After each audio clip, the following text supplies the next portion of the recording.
Heute habe ich Unterstützung von Michael. Vielen Dank, dass du mitmachst. Gerne. In dem Video wollen wir einmal zeigen, wie man ausgeblichenes Kunstleder, also auch Kunstleder kann ausbleichen, vor allem wenn es dann in einem Fahrzeug ist wie in diesem hier von 57, also 60 Jahre plus ist das gute Fahrzeug alt. Armaturenbrett, jetzt habe ich es falsch umgezeigt. Armaturenbrett vorne, passt.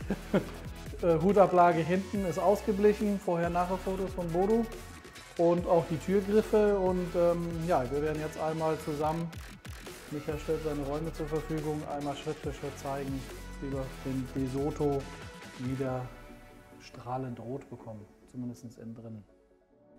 Ja, und mit dem Ausbau fangen wir an.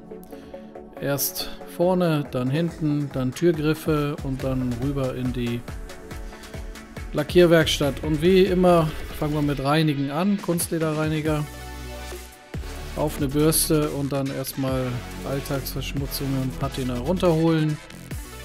Gleichmäßig mit wenigem Druck und dann Teilflächen vornehmen, abwischen.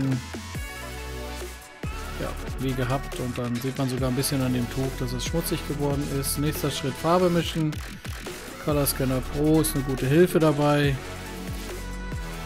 Und ich mache hier die doppelte Menge, also ich habe einfach verdoppelt, 100 ml werden ja immer angezeigt und ich habe dann einfach die doppelte Menge genommen, damit ich 200 ml habe, damit das dann nachher auch für alle Flächen passt. Erstmal mit dem Schwamm testen, ob das, was wir da bekommen haben, auch gut ist oder ob man noch mal ein bisschen über das Farbkreis anpassen müssen wir nicht. Und jetzt mit dem Top-Entferner, alternativ kann man die GLD-Lösung nehmen, aber einer von beiden muss sein.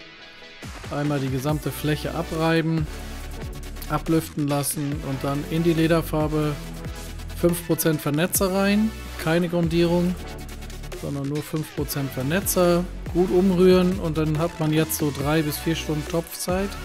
Also in den nächsten 3 bis 4 Stunden sollte die Farbe verarbeitet werden, weil sonst ist der Vernetzer nicht mehr aktiv. Ja, und dann bei so einer Fläche ist es natürlich sinnvoll, möglichst gleichmäßig zu spritzen. Auch ein Kreuzspritzverfahren. Manchmal tragen wir ja Farbe so ein bisschen, ja, ich sag mal wie ein Kleinkind auf, so dass wir so ein bisschen das ausnebeln, aber hier wollen wir eine saubere und schön gleichmäßige Lackierung oder Pigmentierung der Kunstlederoberfläche erzielen und deshalb dann schön gleichmäßig. Und hier kommt jetzt der Kreuzspritz. Das ist eine Walter Pilot Mini, heißt die. Airbrush-Pistole, 1,5er Düse, Fließbecher und Druck ist ungefähr 2,5 Bar. Und dann seht ihr ja, ich bin so 15-20 cm von der Oberfläche entfernt, leichter Fächer. Und dann Trockenföhn oder trocknen lassen und jetzt mit dem 4000er Polierpad einmal rübergehen, alles glatt schleifen, gucken, dass da nichts übersteht, entfetten mit unserem neuen Produkt, dem Colorlock Entfetter oder Degreaser auf Englisch, und alternativ kann man natürlich Lederreinigungsbenzin nehmen, aber wir wollen immer mehr mit lösemittelfreien Produkten arbeiten und der Top Entferner und der Entfetter, das sind 2 lösemittelfreie Produkte, die mega gut funktionieren und ja, kann man gar nichts sagen. Dauert natürlich ein bisschen länger, bis die trocken sind. Ablüften lassen, trocken reiben, trocken föhnen, das sind die Möglichkeiten. Dann macht man noch mal eine Lage Farbe oben drüber, bevor man dann weitermacht mit dem Topcoat. Ich mache hier eine Mischung aus Topcoat Matt und Topcoat Glanz. Ein bisschen mehr Matt als Glanz, weil es nicht zu glänzend werden soll. Aber ich sag mal so 3/4 Matt und 1/4 Glanz müsste das ungefähr sein, ja, oder vielleicht ein Tucken noch mehr. Ich mache das so ein bisschen aus dem Gefühl heraus, muss man sich halt rantasten. Auch hier 5% Vernetzer, also 200 ml, also kommen 10 ml Vernetzer da rein. Gut umrühren, das gleiche wie bei der Farbe auch, 3 bis 4 Stunden Topfzeit, also da sollte man zusehen, dass man in den nächsten 3 Stunden das verarbeitet. Und wenn man das jetzt mal eine Stunde stehen lässt, sollte man das auf jeden Fall auch wieder aufrühren. Und filtern schadet auch nicht. Und dann, ja, viele dünne Schichten sinnvoller als 1 oder 2 dicke Schichten. Also lieber 3, 4 dünne Schichten, gleichmäßig, dass man überall rangekommen ist. Trocken föhnen und auch bei der Hutablage machen wir wieder ein Kreuzspritzverfahren. Ich glaube, ich bin zweimal quer und zweimal längs rüber gegangen.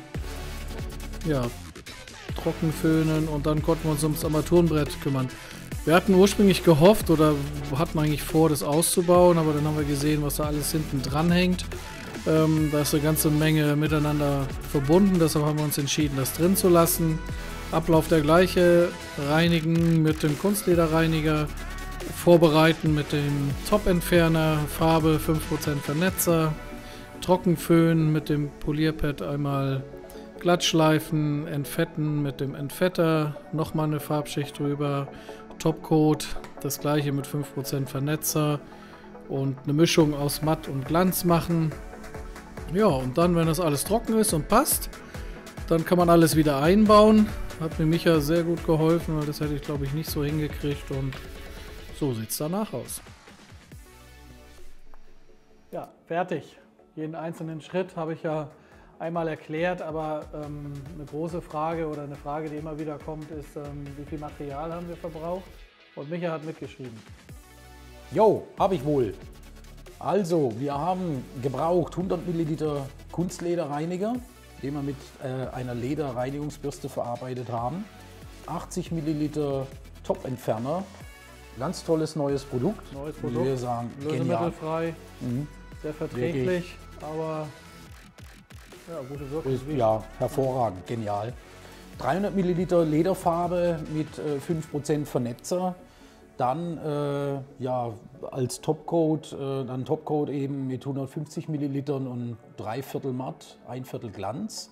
Und ganz wichtig auch nochmal 5% Vernetzer mit eingefügt und dann 3 Polierpads, also 3 4000er Polierpads, um die Oberfläche nochmal zu glätten. Und dann 50 Milliliter Kunstlederprotektor. Genau, den haben wir jetzt noch nicht aufgetragen, wir sind heute ja fertig geworden damit.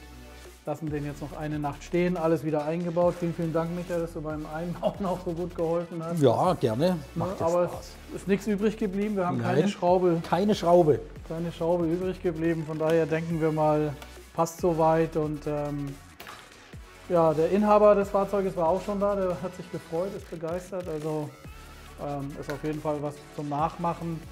Und das Auto muss nicht von 57 sein, es geht natürlich auch bei Kunstleder und Kunststoffen, die ein bisschen jünger sind. Ja. Aber war mal ein interessantes Objekt. Ja, das ist das Besondere an diesem Fahrzeug. Also, danke, nachmachen, bis zum nächsten Mal. Dankeschön, tschüss.